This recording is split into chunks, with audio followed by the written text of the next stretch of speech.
حضرت سیدنا امام حسین رضی اللہ تعالیٰ عنہ کی شہادت کے حوالہ سے یہ اجتماع ہے۔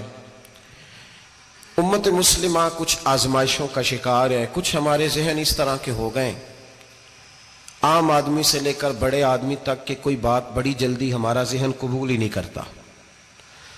کسی دوسرے کی طرف جانا یا کوئی اور بات کرنا یہ تو بڑی لمبی بات ہے، عام جو سادی باتیں ہیں وہ بھی ہمارے ذہن مشکل سے قبول کرتے ہیں، چونکہ شکوک اتنے ڈال دیے گئے ہیں، شک اتنا پیدا کر دیا گیا ہے، تفریق اتنی ہے، بدگمانی اتنی ہے، بری سوچ اتنی زیادہ ہے، بڑی مشکل ہے لوگوں کا کچھ چیزوں کو قبول کرنا۔ ہم لوگ جو ڈیوٹی کرتے رہتے ہیں تھوڑی تھوڑی، تو ہم اصل میں اذان دیتے ہیں، صرف اذان دیتے ہیں کہ چلو بتا دے لوگوں کو کہ نماز کا وقت ہو گیا ہے، باقی اس سے زیادہ ہم اپنی حیثیت نہیں سمجھتے۔ اذان دینا ذمہ داری ہے، تو اللہ تعالیٰ جب تک موقع دے گا اذان ہوتی رہے گی۔ کچھ لوگ صحابہ کے بارے میں کمزور جملے بولتے ہیں، غلط باتیں کرتے ہیں، کچھ اہل بیت نبوت کے بارے میں غلط باتیں کرتے ہیں، یہ صرف سنی ہے جو حق چار یار کا نعرہ بھی کھل کے لگاتا ہے، اور یہ نعرہ حیدری یا علی بھی کھل کے لگاتا ہے۔ یہ اللہ نے صرف ہمیں مقام، وہ الگ بات ہے کہ ہم لوگ سننے کو تیار نہیں، سمجھنے کو تیار نہیں کہ اللہ نے ہمیں مرتبہ کتنا عطا فرمایا ہے۔ یہ صرف ہماری امام حسین کی شہادت کا کچھ تھوڑا سا پس منظر۔ شہادت ہمارے ہاں بیان ہوتی ہے اس انداز میں کہ لگتا ہے کہ کسی مظلوم بندے کو کسی نے پکڑا ہوا تھا تو وہ سارے اسے مار رہے تھے اور وہ منتیں کر رہا تھا کہ مجھے نہ مارو، اتنی ہائے ہائے کی جاتی ہے کہ محسوس ہوتا ہے کہ امام علی مقام بڑے پریشان تھے کہ کسی طریقے سے، اور ان کا خاندان بڑا تکلیف میں تھا کہ جلدی کہیں کربلا سے نکل جائیں۔ حالانکہ اس دھرتی پہ، اس کائنات پہ صبر، شجاعت، استقامت اور حوصلہ جس سے کائنات سیکھے گی وہ صرف امام حسین ہی ہے۔ اتنے بڑے صابر آدمی کے بارے میں اس طرح کا رویہ اختیار کرنا کہ وہ تو گویا اس طرح کر رہے تھے کہ بس کسی طریقے سے میری معذرت، تو یہ امام حسین کی مظلومیت سنا کے لوگوں کو اس طرح کا کر دیا جاتا ہے، یہ انداز بتایا جاتا ہے کہ شاید واقعہ کربلا رونے دھونے کا نام ہے، حالانکہ بات یہ نہیں ہے۔ یزید کی لشکر جو امام حسین کے مقابلے میں آیا، امام حسین کے لشکر کی تعداد 72 تھی، تو یزید نے 22,000 آدمی، مجھے بتائیے 72 کا 22,000 سے کو مقابلہ ہوتا ہے؟ بولیے۔ عمر بن سعد نے پھر عبید اللہ ابن زیاد کو لکھا کہ 22,000 بندے تھوڑے ہیں، کچھ بندے زیادہ بھیج۔ تو عمر بن سعد کو عبید اللہ ابن زیاد کہنے لگے کہ تو پاگل تو نہیں ہو گیا، 72 کے لشکر کا 22,000 بھیجا، اور کتنا بھیجوں؟ تو اس نے کہا تمہیں یہ نہیں پتا یہ لوگ کون ہیں؟ یہ مولا علی شیر خدا کی اولاد ہے، ان میں ایک ایک شخص ایسا ہے جو 1,000 کے مقابلے میں لڑنا جانتا ہے۔ تو یہاں کمزوری دکھائی جاتی ہے، ہمارے بچے سمجھنے لگے ہیں کہ یہ شاید کوئی ایسی داستان ہے، اور اس طرح کا ماحول ٹی وی پہ میں دیکھ رہا تھا، اس طرح کا ماحول بنایا جاتا ہے جیسے کوئی خوف ہے، یعنی واقع کربلا کوئی ایسا واقعہ جسے دیکھ کے خوف طاری ہو جائے، بچے راتوں کو ڈرے، وہ اکیلے درخت دکھائے جا رہے ہیں اور تیر دکھائے جا رہے ہیں۔ او یار کیا قوم کی تربیت کر رہے ہیں؟ واقع کربلا حوصلے کا نام ہے، دلیری کا نام ہے۔ سنیں بات اصل میں کیا تھی، بڑے ٹھنڈے دماغ سے میری بات کو سمجھیے گا۔ حضرت مولا علی شیر خدا کے بعد مسلمانوں کے متفقہ امیر بنے تھے حضرت امیر معاویہ۔ انہیں امیر کس نے بنایا تھا؟ امام حسن نے، حضرت علی کے بڑے صاحبزادے۔ حضرت امام حسن نے ان سے صلح کی، انہیں خلافت دی، اور صحیح بخاری میں نبی پاک نے فرمایا تھا میرا بیٹا حسن سردار ہے، جب مسلمانوں کی جماعتوں میں لہو بہ جائے گا تو حسن ان کی صلح کرا دے گا۔ وہ صلح امام حسن نے کرائی، جناب امیر معاویہ امیر بن گئے۔ حضرت امیر معاویہ رضی اللہ تعالیٰ عنہ بڑا پیار کرتے تھے نبی پاک سے، بڑا احترام کرتے تھے حضور کے خاندان کا۔ ان کی جو اجتہادی خطائیں ہیں وہ اپنی جگہ پہ موجود ہیں، چونکہ امام حسن نے ان سے صلح کر لی، لہذا ہم بھی ان کے بارے میں کوئی جملہ کہنے کے مجاز، ہماری مجبوری امام حسن ہے، اس لیے کہ جسے امام حسن صحیح کہے پھر امام حسن کے ماننے والے کو اسے غلط نہیں کہنا چاہیے۔ حضرت امیر معاویہ رضی اللہ تعالیٰ عنہ کا جب وصال ہوا تو حضرت امام حسن پہلے ہی ان سے وصال کر گئے، آپ کو زہر دے دیا کہ آپ شہید ہو گئے۔ امام حسین موجود تھے، تو یزید کے بارے میں لوگوں نے کہا جناب امیر معاویہ سے کہ یہ ٹھیک ہے، مناسب ہے، اور بہادر ہے، دلیر ہے. وہ جو ہوتے ہیں نا خوش آمدی ٹولہ، ہمارے ملک میں جو اچھی خوشامد کرے اسے اچھی وزارت ملتی ہے، اچھی وزارت اسے دیتے ہیں. جو ذرا صحیح بدتمیز بھی ہو اور صحیح وکالت کرنے والا اسے وزارت صحیح دیتے ہیں. تو حضرت امیر معاویہ کے گرد بھی کچھ ایسے لوگ تھے، انہوں نے آپ سے کہا کہ یزید کو نامزد کر دیں. تو آپ نے یزید کو بلایا، حوالہ مجھ سے دیکھ لیجئے گا، بلا کے فرمایا کہ 3 بندوں کے سامنے اپنی خلافت پیش کرنا، اگر وہ تجھے مان جائیں تو امیر بن جانا، نہ مانے تو چپ کر کے گھر بیٹھ جانا. وہ 3 بندے کون ہیں؟ جناب عبداللہ ابن عباس، حضرت عبداللہ بن زبیر اور امام حسین رضی اللہ تعالیٰ عنہ. یہ وصیت فرمائی جناب امیر معاویہ. ہوا یہ کہ یزید جب امیر بنا نا، 2-3 چیزیں ہوتی ہیں جب کسی بندے کو قابو کرنا ہوتا ہے، 2-3-4-5 چیزیں ایسی ہوتی ہیں جس سے بندہ قابو آتا ہے. تو اس نے بھی فوری طور پہ، یزید نے دیکھا میرے لیے مسئلہ کیا بن سکتا ہے. ولید بن عتبہ اس وقت مدینے کا گورنر تھا. یزید نے اس کو خط لکھا کہ امیر عرب کا رواج آج بھی ہے کہ جب تک نئے خلیفہ کی بیعت نہیں ہو جاتی پرانے کے انتقال کی خبر ہی نہیں دیتے، اس کو رکھے رکھتے ہیں. یہ ان کا طریقہ ہے. وہ کہتے ہیں کہ ولی عہد اچھی طرح قبضہ کر لے پھر بتائیں گے. حضرت امیر معاویہ کا وصال ہو گیا، بتایا نہیں. یزید نے اب کیا کیا، چونکہ بڑا چلاک آدمی تھا، بڑا شاطر تھا، بڑا تیز تھا، بڑا عجیب اس کا مزاج تھا. یہ چلاک لوگ زندگی میں ہمیشہ دھوکہ کھاتے ہیں، چلاکیاں انسان کو گراتی ہیں اور اتنا منہ چھیل جاتا ہے کہ منہ پہچانا ہی نہیں جاتا. بندہ اپنے آپ کو رب رسول کے حوالے کر دے تو اللہ بڑی بہترین جزائیں عطا کرتا ہے. یہ لوگ تیزی دکھاتے ہیں بعض. تو یزید بھی تیزی دکھانے والا تھا. اس نے ولید کو خط لکھا کہنے لگا کہ فوری طور پہ عبداللہ ابن عباس کو بلاؤ اور اسے کہو میری بیعت کریں. یہ جو بیعت ہوتی تھی نا، یہ بھی سن لے کیا ہوتی تھی. یہ بیعت حلف ہوتا تھا، حلف کہ میں اللہ رسول کے نام پہ حلف دیتا ہوں کہ میں یزید کی اطاعت کروں گا، میں اس کے خلاف کوئی بغاوت نہیں کروں گا. کوئی یہ بیعت لوگ سمجھتے ہیں کہ بس ہاتھ پکڑنے کا نام بیعت تھا. اس بیعت کا متبادل جمہوری ملکوں کے اندر ووٹ آیا ہے، اس کا متبادل لفظ. تو کہا بیعت کرے. حضرت عبداللہ ابن عباس کو بھی بلاؤ، عبداللہ بن زبیر کو بھی بلاؤ، امام حسین کو بھی بلاؤ. امام حسین آدھی رات کے وقت بیٹھے تھے مسجد نبوی میں، چونکہ 5 نمازوں کی آپ امامت کرتے تھے. ہن اللہ خیر کرے جڑا نماز پڑھائے ہو مولوی تے جڑا ٹل پائے ہو پیر، جڑا مہینہ نہ نہائے چھوٹا پیر تے جڑا 6 مہینے نہ نہائے ہو بڑا پیر. کہتے بابا پہنچے ہیں، کڑے چھڑے جو پہن لیے. بھائی امام حسین تو نمازیں پڑھاتے تھے، مولا علی تو نمازیں پڑھاتے تھے، مسجد کے خطیب تھے. اب اس کو تو مولوی کہہ دیا جاتا ہے بیچارے کو. تو ملنگ کون ہوتا ہے جی؟ کہتے جڑا کپڑے کٹ پائے. کیا تماشا ہے، قوم جدھر دل کرتا ہے نکل جاتی ہے. امام حسین نماز پڑھا کے عشاء کی بیٹھے تھے جناب عبداللہ بن زبیر. عبداللہ بن زبیر کون تھے؟ یہ نبی پاک صلی اللہ علیہ وسلم پھپھی کے پوتے تھے اور جناب صدیق اکبر کے نواسے تھے. حضرت عبداللہ بن زبیر اور جناب زبیر بن عوام عشرہ مبشرہ صحابی ہیں، ان کے بیٹے تھے.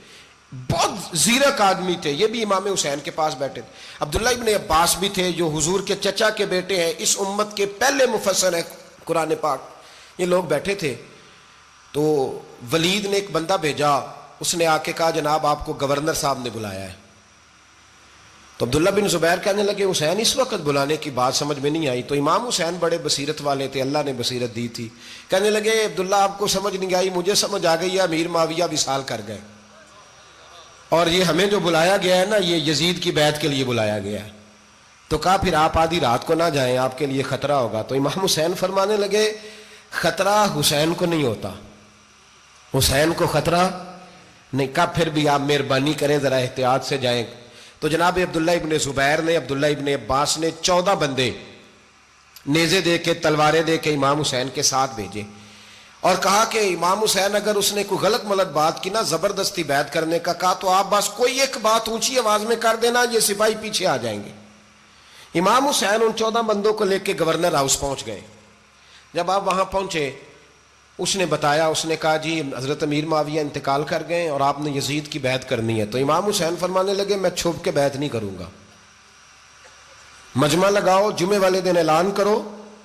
جو طریقہ ہے حضرت ابو بکر صدیق کا، جو طریقہ ہے حضرت عمر فاروق کا، جو انداز حضرت عثمان غنی کا ہے، جو مولا علی کا ہے، سر عام اعلان کرو. اگر ساری دنیا یزید کی بیعت کرے گی تو میں بھی تیار ہوں. تم مجھ سے بیعت لے کے پھر لوگوں کو بتانا چاہتے ہو کہ حسین بیعت ہو کر رہے ہیں تو تم کیوں نہیں کر رہے؟ میں عام آدمی نہیں ہوں لہذا چھپ کے بیعت نہیں کرتا. جب یہ بات کی نا تو ولید بڑا نرم دل تھا اور امام حسین کی شان کو جانتا تھا. وہ جانتا تھا یہ نبی پاک کا خاندان ہے. اس نے کہا جی مجھے تو حکم تھا، باقی آپ حضور کے نواز ہیں، میں کر کچھ. وہاں ایک بڑا بدبخت شخص بیٹھا تھا، عبد الملک بن مروان. وہ ولید سے کہنے لگا کہ اگر حسین آج تمہارے ہاتھ سے نکل گئے تو تمہارے لیے بہت بڑا مسئلہ کھڑا ہو جائے، انہیں جانے نہ دینا، یا بیعت کراؤ یا ان سے کہو جنگ کے لیے تیار ہو. تو امام حسین رضی اللہ تعالیٰ عنہ کے کانوں میں آواز گئی تو فرمانے لگے ابن مرجانہ، اگر تیرے اندر جرت ہے تو آ سامنے حسین کے، اس کے کانوں میں باتیں نہ کر، کانا پھوسی نہ کر، باہر آ میدان میں، شرارت نہ کر، باہر آ، میں تمہیں ابھی بتاتا ہوں کہ حسین سے مقابلہ کرنے کا انجام کیا ہے. یہ کہہ کہ امام حسین باہر نکلے، اپنے بھائی محمد بن انفیہ کو بلایا، عبداللہ بن زبیر، عبداللہ ابن عباس، ڈھیر سارے لوگ اکٹھے ہو گئے. فرمایا یہ معاملہ ہے، اب کیا کرنا ہے. یاد رکھیں ووٹ برادری کا نہیں ہوتا، ووٹ برادری کا نہیں، ووٹ دین کا ہوتا ہے. جو بندہ دین کے، ملت کے، مذہب کے معیار پہ پورا نہ ہوتے اسے حکمت کے تحت بھی ووٹ دینا جائز. ہاں یہ بات سچی ہے تو بہرحال سچی ہے، یہ یاد رکھ لے. ہمارے ووٹ سے کوئی ایم این اے، ایم پی اے جتنے ظلم کرے گا، ووٹ دینے والا اس کے ظلم میں شریک ہوگا، بالکل 100%. یہ لکھ لیں بات. ہم اس وقت بڑی جلدی، پتہ نہیں ہمیں کیا مسئلہ ہو جاتا ہے، اتنا اتنی مصیبت انہیں نہیں بنی ہوتی، نہیں یہاں بنی ہوتی ہے. خدا کا خوف کریں. امام علی مقام ووٹ ہی مانگ رہا تھا نا یزید، اور پھر اس نے بڑے بڑے لالچ دیے. اس نے کہا کہ آپ 5-4 صوبے ہیں جس کی گورنری مرضی رکھ لیں، دولت آپ کی مرضی کی. تو پھر آج ہمیں بھی لوگ مشورہ دیتے ہیں، کہتے ہیں مسجد میں سیاست نہیں ہونی چاہیے. میں نے کہا کیا کریں، یہ امام حسین ہمیں مجبور کر گئے، کوئی نہ کوئی بات کرنی پڑ ہی جاتی ہے. امام علی مقام نے فرمایا چھپ کے ووٹ کی بات، بیعت کی بات نہیں ہو سکتی. آپ نے جا کے لوگوں سے مشورہ کیا تو وہ کہنے لگے حضور وقت ابھی مناسب نہیں ہے، آپ اس طرح کریں یہاں رکے، ہم مکے سے، عراق سے، کوفے سے لوگوں کو بلاتے ہیں، یہاں ایک بڑی مجلس مشاورت قائم کرتے ہیں. امام حسین فرمانے لگے اگر تم مشاورت قائم کرو گے تو ولید اور عبد الملک بن مروان وہ تو جنگ کرنے کو تیار ہیں، اور نبی پاک نے فرمایا ایک مینڈا ہوگا جس کی وجہ سے مدینے کی گلیوں میں لہو بہے گا. فرمانے لگے میں وہ بکرا، وہ مینڈا نہیں بننا چاہتا. کہا پھر آپ کیا کریں گے؟ تو امام حسین رو پڑے، فرمانے لگے میں مدینہ چھوڑ جاؤں گا لیکن مدینے کی حرمت پامال نہیں ہونے دوں گا. امام علی مقام آدھی رات کے وقت نکلے. سیدہ فاطمہ کا دروازہ ایک اس دن تھا جس دن حضرت مولا علی کوفے چلے گئے، اور دوبارہ آج تالا لگا جب امام حسین نکلے. آپ جنت البقیع کے پیچھے کھڑے ہو کے حضور کا روضہ دیکھنے لگے. اس وقت گنبد تو نہیں ہوتا تھا، روضہ دیکھنے لگے. نانا تیرے کرم کے خزینے کی خیر ہو، میں جا رہا ہوں تیرے مدینے کی خیر ہو. سارا خاندان لے گئے، مکے تشریف لے گئے. حج کے ایام قریب آنے والے تھے. امام حسین نے وہاں لوگوں سے باتیں کی. جب امام حسین وہاں سے پہنچے تو کوفے سے خط آنے لگے. کوفہ حضرت علی کا دارالخلافہ تھا، وہاں آپ کے محبین، پیار کرنے والے ڈھیروں تھے. انہیں خط لکھے کہ حضور آپ چپ کر کے بیٹھے ہوئے ہیں اور ہمارے اوپر یزید مسلط ہو گیا ہے. آپ اگر میدان میں نہیں نکلیں گے، آپ نہیں آئیں گے تو ہم اللہ کی بارگاہ میں شکوہ کریں گے کہ کوئی ہماری کمان کرنے کو تیار ہی نہیں ہوا. اور وہ خط 1 2 3 نہیں آئے، وہ خط اتنے تھے کہ 3 بوریوں میں بھرے تھے امام حسین نے، 3 بوریوں میں. اب مجبوری ہو جاتی ہے، حق کے لیے کئی دفعہ بات کرنا مجبوری ہوتی ہے. اگر نہیں کرے گا تو پھر اس کو بھی قبر میں جواب دینا پڑے گا. امام علی مقام رضی اللہ تعالیٰ عنہ نے مکے میں اب لوگوں کو جمع کیا مشورے کے لیے.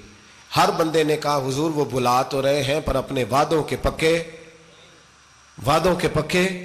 بڑے کم لوگ ہوتے ہیں، بڑے کم لوگ، جسے زندگی ہو پیاری وہ یہیں سے لوٹ جائے. میرے قافلے میں شامل کوئی کم ظرف نہیں ہے. بڑے کم لوگ ہوتے ہیں جو ارادوں کے، وعدوں کے، ہمیشہ ساتھ چلنے کے پکے ہوتے ہیں. ورنہ بڑے لوگوں کو گرمی لگنے لگتی ہے، بڑے لوگوں کی مشکلات آتی ہیں، بڑے لوگ ایسے ہوتے ہیں جن کی مجبوریاں بن جاتی. کہا حضور وہ پکے نہیں، آپ نہ جائیں. ہر بندے نے کہا حالات ٹھیک نہیں، حالات گراؤنڈ ریالٹی صحیح نہیں. یہی مشورہ آج بھی ہر بندہ دیتا ہے، ابھی حالات نہیں. اتنے خراب حالات کبھی نہیں ہوئے تھے جتنے امام حسین کے دور میں تھے. لیکن فرمایا میں دین کے خلاف غلط حکمران کو مسلط ہونے کی اجازت غلط حکمران کو مسلط ہونے کی اجازت مزاحمت کروں گا، مخالفت کروں گا۔ امام کہنے لگے کوئی بات نہیں، وہ میرے ساتھ چلے نہ چلے لیکن میں کوفے جاؤں گا، وہ لوگ میرے ساتھ کھڑا ہونے کو تیار ہے تو وہ جھوٹ ہے یا سچ ہے پر میں چلوں گا۔ جب امام علی مقام نے اصرار فرمایا تو جو آپ کے قریبی صحابہ کرام کی اولادیں تھی ساری، یہ بھی اب بیماری ہے، کچھ لوگ کہتے ہیں جی صحابہ نہیں ساتھ چلے، تو میں کہتا ہوں اہل بیت نبوت کے تو کل افراد 21 تھے، تو 72 میں باقی اولادیں کس کی تھی؟ وہ ساری صحابہ کی اولادیں تھیں، وہ سارے۔ پتہ نہیں کیوں اس طرح کا فلسفہ بیان کیا جاتا ہے جس میں حالات خراب ہو۔ حضرت سیدنا امام علی مقام کو جب بہت زیادہ کہا گیا نا تو امام حسین رضی اللہ تعالیٰ انہوں نے فرمایا چلو میں ایک کام کرتا ہوں، مسلم بن عقیل کو بھیجتا ہوں، حضرت علی کے بھتیجے ہیں، امام حسین رضی اللہ تعالیٰ عنہ کے چچا کے بیٹے ہیں، حضرت عقیل کے صاحبزادے مسلم بن عقیل بڑے سمجھدار آدمی تھے، معاملہ فہم تھے، بڑے جری تھے، اتنا زبردست مشورہ کم لوگ دیتے ہیں جتنا حضرت مسلم بن عقیل دیتے تھے۔ ان کو بھیجا گیا کوفے۔ اب اس میں بڑی تفصیل ہے، وہ اپنے 2 بچے بھی لے گئے۔ جب وہ کوفے پہنچے نا تو کوفے پر جناب نعمان بن بشیر کی حکومت تھی، آپ گورنر تھے اور اہل بیت سے بڑی عقیدت رکھنے والے، نرم رویہ۔ عبید اللہ ابن زیاد کوفے کا گورنر نہیں تھا، یہ کسی اور علاقے کا تھا۔ جب آپ وہاں پہنچے تو نعمان بن بشیر نے دیکھا کہ حضرت مسلم بن عقیل آئے ہیں تو لوگ دوڑے ان کی بیعت کرنے، بھاگے، اتنے لوگ جمع ہوئے کہ ایک دن میں 17,000 آدمی نے بیعت کر لی۔ تو تمہیں پتہ ہے نا جڑا الیکشن لڑتا ہوتا ہے راتی جیت کے ہی سوندا ہے، وہ فاتح ہوتا ہے، ہر روز جیتتا ہے، پتہ اسی دن چلتا ہے جس دن الیکشن کا ریزلٹ اناؤنس ہوتا ہے۔ 17,000 آدمی ایک دن آیا۔ اب وہ جو امام مسلم بن عقیل کے وہاں نعرے لگانے والے تھے کہنے لگے حضور یہ پہلے دن کی کارکردگی ہے، 2-4 دن میں دیکھیے کیا ہوتا ہے۔ 2-4 دن میں کیا ہوا؟ 40,000 آدمی نے بیعت کر لی۔ اب وہ 40,000 بندہ تیار ہو گیا۔ ادھر سے جو یزید کے وفادار تھے انہوں نے خط لکھا یزید کو کہ تو نے بڑا نرم آدمی گورنر بنایا ہے اور 40,000 بندہ چلا گیا حسین کی طرف، اگر ایک دن مسلم بن عقیل اور رہے تو جو تمہارا گورنر بیٹھے ہیں نا جناب نعمان بن بشیر، ان کو گورنر ہاؤس سے نکال کے مسلم بن عقیل قبضہ کر لیں گے، تو چپ کر کے بیٹھا ہے۔ یزید بڑا تیز تھا، اس نے ایک آدمی گھوڑے پہ دوڑایا۔ عبید اللہ ابن زیاد ایک اور علاقے کا گورنر تھا پر بڑا ظالم سا بدماش تھا، بڑا سخت گیر آدمی تھا۔ اس کو کہا کہ تو پہلے ایک صوبے کا گورنر ہے، جا تجھے دوسرا صوبہ بھی دیا۔ اس طرح کار فوری طور پہ کوفے پہنچ اور جا کے مسلم بن عقیل کو گرفتار کر، جو آدمی ان کا ساتھ پھر بھی دے اسے قتل کر دے۔ اس نے کیا کیا؟ وہ آدھی رات کو آیا، منہ چھپایا، جبہ پہنا، لوگ سمجھے امام حسین آ گئے۔ بہت سارے لوگوں نے اس کے نعرے بھی لگائے۔ وہ چپکے سے داخل ہوا اندر، اور چپکے سے داخل ہو کے اس نے سب سے پہلا کام یہ کیا کہ نعمان بن بشیر رضی اللہ عنہ کو معزول کیا، کوفے کے گورنر ہاؤس پہ قبضہ کیا۔ پھر اس نے اسی وقت سوئے ہوئے سرکردہ لوگ، جس طرح ایک گاؤں کا چودھری دوسرے کا محلے میں قبیلوں کے جو لوگ تھے چودھریوں کو بلایا، کچھ کو سزائیں دیں، کچھ کو سخت کہا، کچھ کو ان کے عیب گنوائے کہ وہ تمہارا فلانا مسئلہ پھر خراب کر دوں گا، بلیک میل کیا۔ صبح ہونے تک حالات اگر تم نے میرے قابو میں نہ کیے تو یاد رکھنا بڑا مشکل ہوتا ہے حق پہ کھڑا ہونا، بڑی چیزیں لوگوں کو یاد آتی ہیں، اللہ جانتا ہے۔ پہلے کچھ ہوتا ہے، بعد میں معاملہ کچھ ہوتا ہے۔ حضرت مسلم بن عقیل کے ساتھ جس دن عبید اللہ ابن زیاد آیا 40,000 کا لشکر تھا۔ اگلے دن صبح ہوئی، اگلے دن تو یہ حال ہو گیا کہ آپ جب کوفے کی جامع مسجد میں ظہر کی نماز کے لیے گئے تو 5-7 ہزار آدمی نماز پڑھنے آیا، اور جب مغرب کا وقت آیا تو لوگوں نے چند ہزار لوگ رہ گئے، نماز کی نیت باندھی۔ ایک مسئلہ بھی سمجھ میں آئے گا، لوگوں نے نماز کی نیت باندھی تو حضرت مسلم بن عقیل امامت کر رہے ہیں، ہاتھ باندھے ہوئے ہیں، تو بہت سارے لوگوں نے پیچھے ہاتھ چھوڑ دیے۔ ایک بندے نے دوسرے سے پوچھا وہ ہاتھ کیوں نہیں باندھتے؟ کہنے لگے اگر عبید اللہ ابن زیاد کے کسی بندے نے دیکھ لیا نا تو ہم اسے کہیں گے ہم تو نماز پڑھ ہی نہیں رہے تھے، ویسے ہی کھڑے تھے، ہاتھ ہی نہیں باندھے سرے سے۔ جب نماز کی امامت باندھی تو 10-11 صفیں تھیں۔ جب مسلم بن عقیل رضی اللہ تعالیٰ عنہ نے سلام پھیرا تو پیچھے بندہ ہی کوئی نہیں تھا۔ حضرت مسلم بن عقیل کو گرفتار کیا گیا۔ عرب کا رواج تھا دشمن کو سخت سزا دیں تاکہ باعث عبرت بنے۔ بہت اونچا